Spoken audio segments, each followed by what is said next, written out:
Hey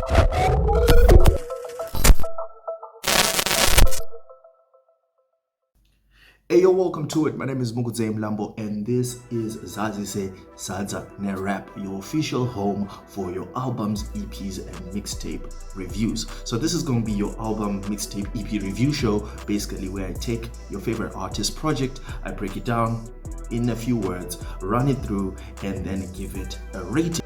Alright, so let's talk about it. Mlue Jay's second studio album called Let's Talk More Action. Right, South African-based Zimbabwean hip-hop artist Mlue Jay, all the way from Bulawayo, comes through with the mission statement of a project where he faces the trials and the tribulations that comes with being an artist. This is a project which he lets his persona come out, and he explains and elaborates more of where his drive is and where he wants to go and where he wants to arrive as an artist. Right now, this project comes off the back of his first debut album, Donatella, which was based and dedicated to his daughter. Now, personally, didn't really like that album, but it was a good place to start. Here, however, this I would like to say is arguably his best work to date.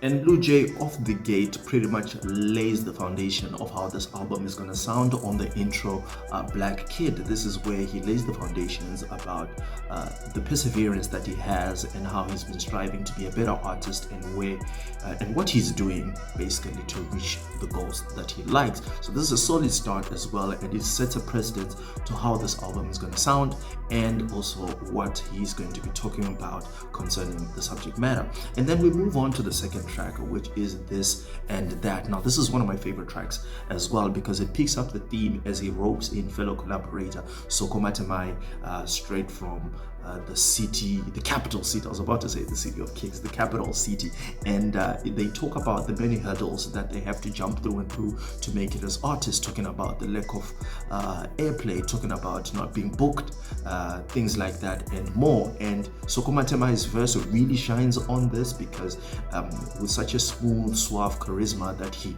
introduces himself with on this record, he comes in very, very solid, and it's also a throwback to some of his themes that he used to talk about in past records, especially his debut album, self-titled Soko Matemai, on one of the breakout tracks from that particular project.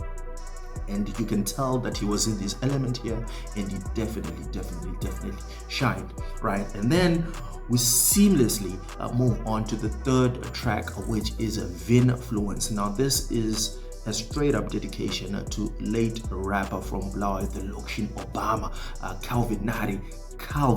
And Mlue Jay is really in his bag here, and he really brings good rapping skill to this particular track, and it's very introspective, and it's a track that delves into how he feels has been very underrated as an artist, and you're going to be seeing more of these themes going through into the project. And I like this record particularly because it adopts a lot of what Calvin's sound was, and basically how Calvin was as an artist to Bulawayo and also the rest of Zimbabwe. And that's one of my favorite things that comes out of this record, including at the end of the record where there is a sample from Calvin's from a Calvin interview where he's talking about his trajectory as an artist, being signed, and the juxtaposition of being an independent artist. So that's just a really good record. And Influence, Calvin, mix that together, you have Vinfluence. I mean, it's not that clever, but I am saying you get how it was packaged, and I love the message.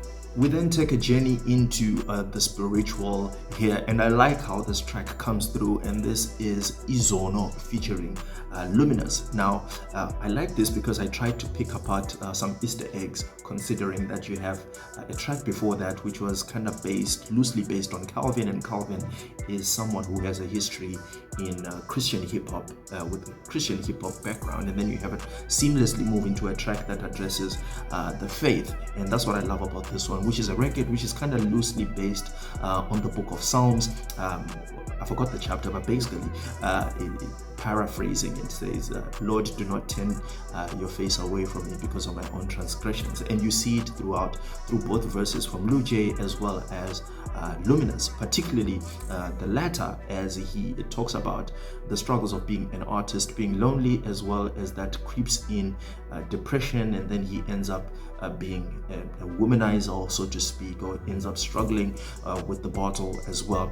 All things which seem to tie along to previous projects as well, just like Sokomatemai. Here we have Luminous as well, calling back to his recently released project Love, Sex and the Gospel. And I love how that comes along on this track, because not only is he talking about the struggles of an artist and what you want to do to persevere and to get to the goals that you want to get to, but he takes a faith-driven approach to talk about the struggles of being in that safe limelight.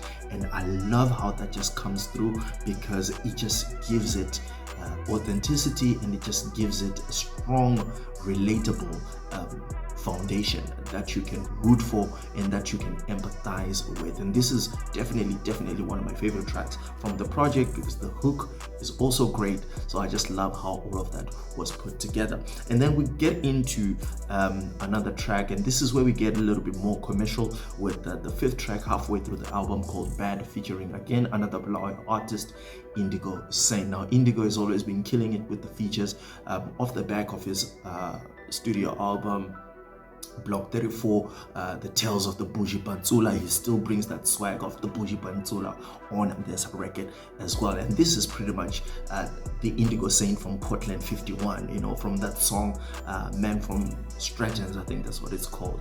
And they are bringing that drill sound as well. And this is one of those records that is authoritative. They're coming in through, they're coming in, they're bragging, they're talking about their drive, they're getting into, they really entering that zone, the rapper zone, you know what I mean? The rapper, I'm here, I'm announcing myself, notice me. And that's basically how I perceived this record, because it is a bit of a jump sonic wise, but still doesn't deviate from what we've been getting prior to that stage.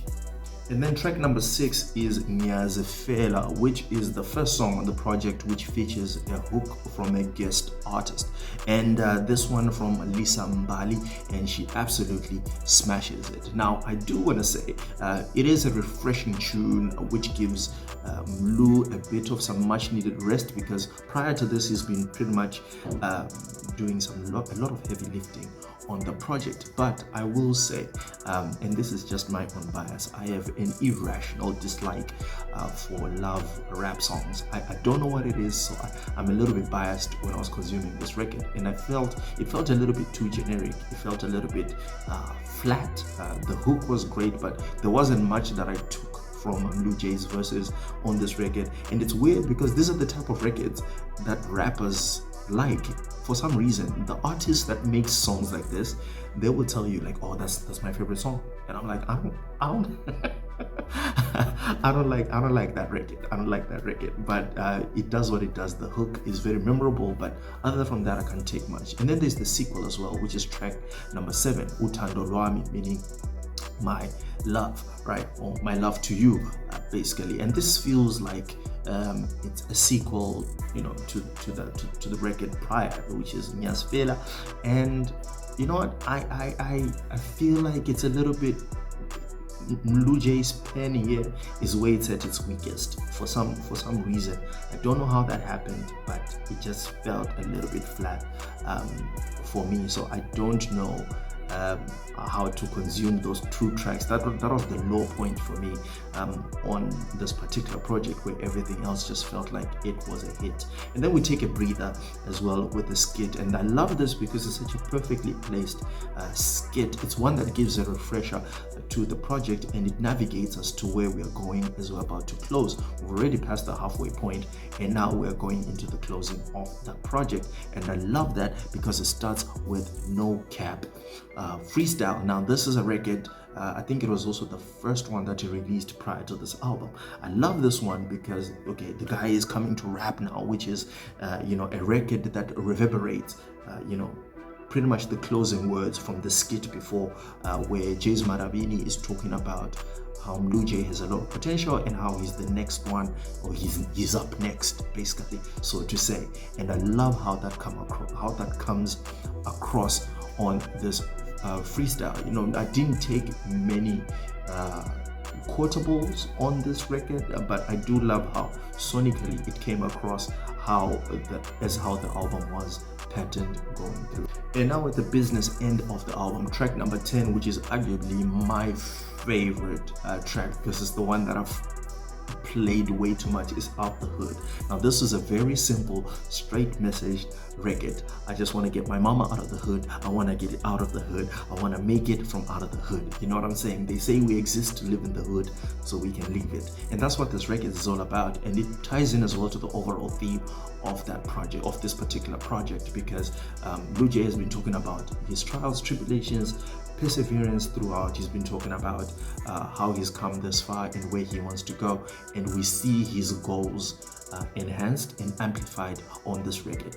And I love the feature as well on this record from Kuda K, one of my favorite rappers when it comes to just flow alone. I really love this dude's voice, and it's unique. It's something that I haven't heard in Zimbabwean hip hop, and he can own. I feel like he's one of those rappers that I can close my eyes and he can rap, and I'm like, oh yeah, I know who that is, right? It's silky, it's very unique, and it knows how to put his point across. Sometimes even if the bars are shallow, you can be like, oh, you know what?